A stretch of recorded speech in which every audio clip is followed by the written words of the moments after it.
Hi everyone, and welcome to another crime and punishment story.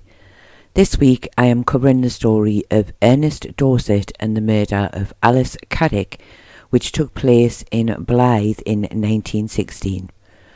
But before we begin, can I just say, if you do enjoy this video, then please give it a thumbs up. And if you are new here or haven't already done so, then do please consider subscribing to the channel to help support the content we create. Thank you. Ernest Dorset was born in Derby in around 1871 to parents Henry and Anne, and was one of at least 4 children.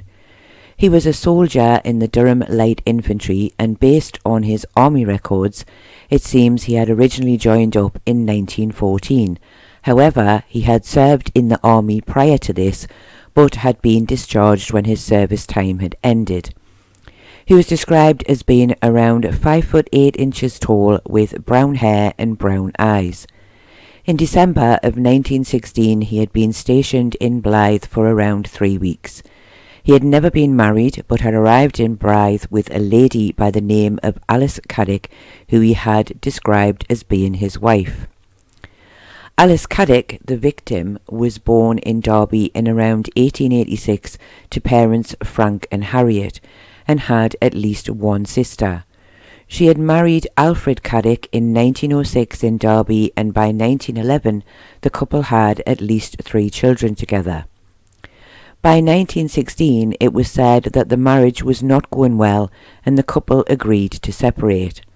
Alice had by now met Ernest Dorset and agreed to move to Blyth with him. She was lodging in a house in Union Street in Blyth, and it is said in some news reports that Alice had a young child with her when she moved to the area. However, I found it hard to find any real confirmation that this was true. On December the 15th, 1916, Alice had agreed to go to the picture house in Blyth to see a film with Corporal Henry Holiday. This, it was said, had been arranged in lieu of payment for some washing she had done for him. The pair had left the pictures at around 10 p.m, and Henry was walking her back to her lodging house when they were met by Ernest Dorset. He did not seem to be very happy and said to Alice, "I want you." Alice went to him and the two walked off together. Henry then went to the lodging house in Union Street where Alice lived. He knew the owner well and had visited many times before Alice had moved in. A few moments after his arrival there was a knock at the door, and Ernest came inside. Ernest turned to Henry and said, "You better come with me, I have done her in." Henry did not believe him, but Ernest said he would show him where Alice was.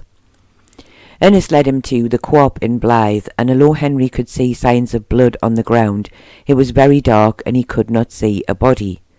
He then left Ernest there and immediately went to look for his sergeant major to tell him what he had seen and what he had been told. The sergeant major accompanied Henry back to the Co-op. Ernest was still there.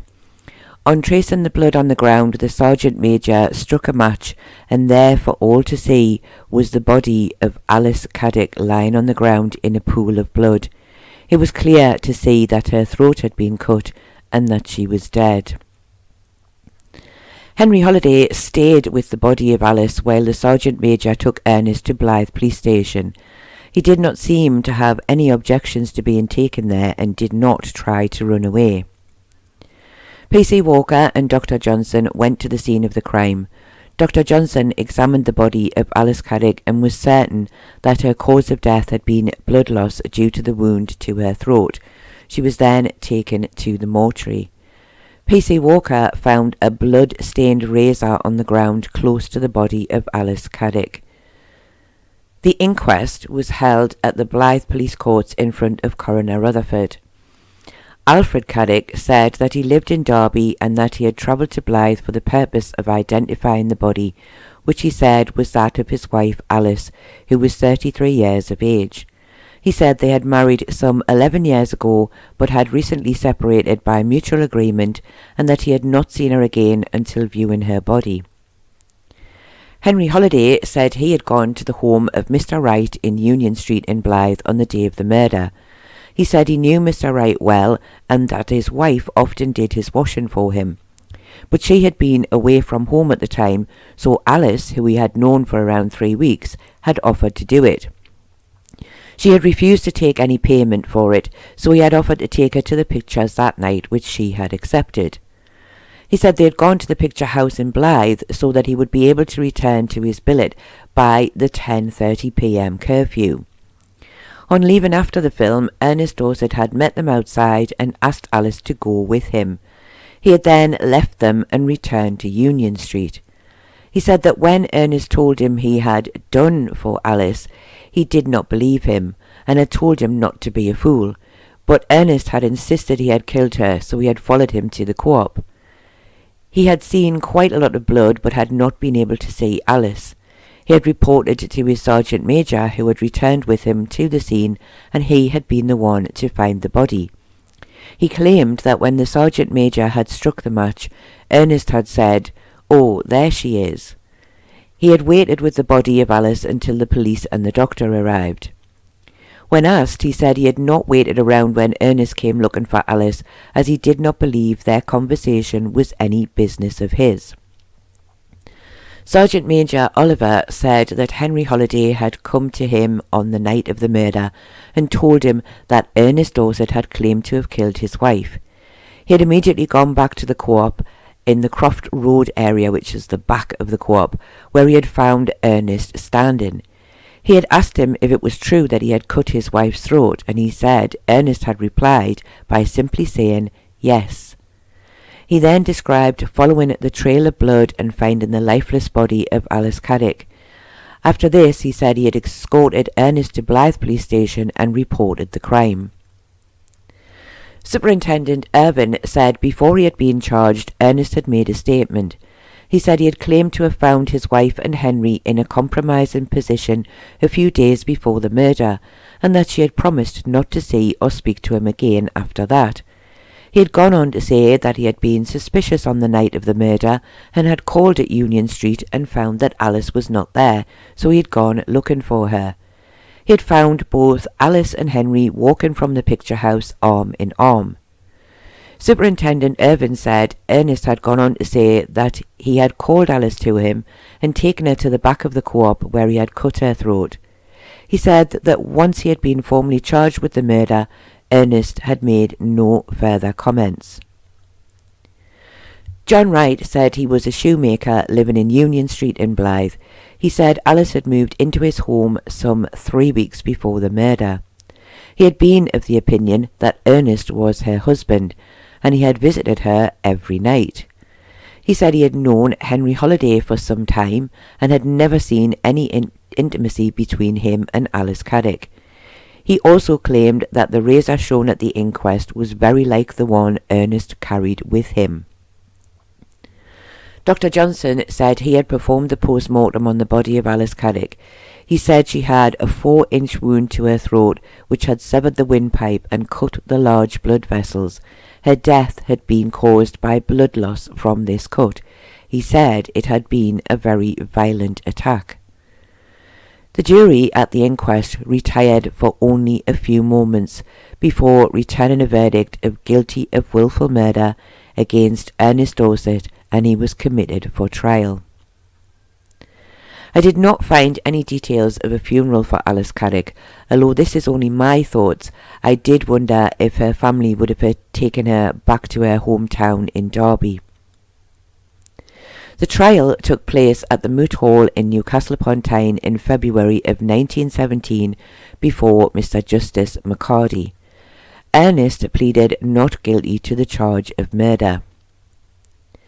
The papers did not cover the trial in the same detail as they had with the inquest, but for the main part the witnesses who had testified at the inquest gave the same details at the trial, with only 2 new accounts being added. Private Stevenson of the Durham Light Infantry said that Ernest had been on duty on the night of the murder and had asked him to relieve him so he could visit his wife. He had at first refused, but he said that Ernest had asked him again, saying that he believed his wife was with another man and he wanted to find her.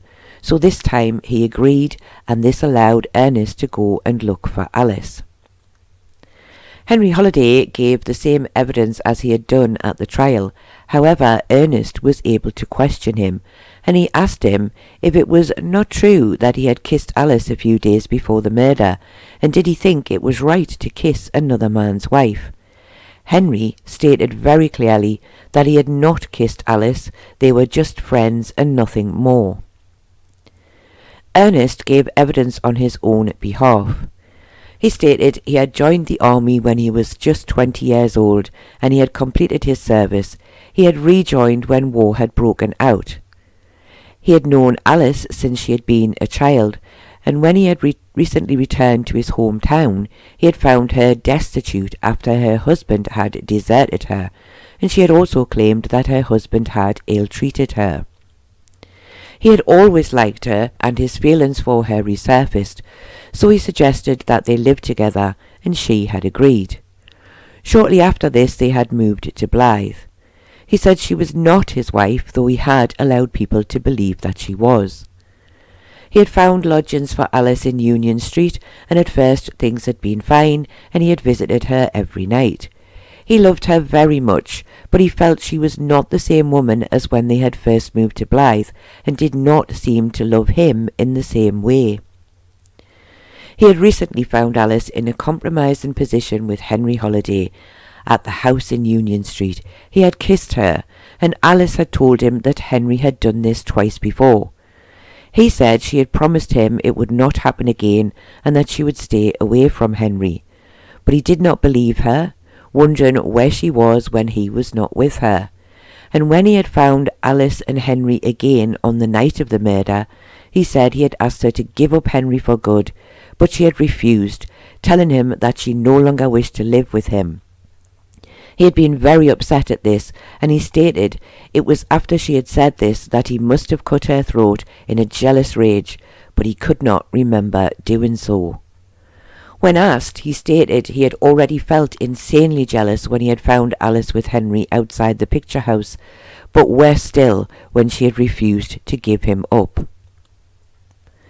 The jury retired for just 15 minutes before returning a verdict of guilty of wilful murder against Ernest Dorset. When asked if he had anything to say to this, he replied, "Nothing."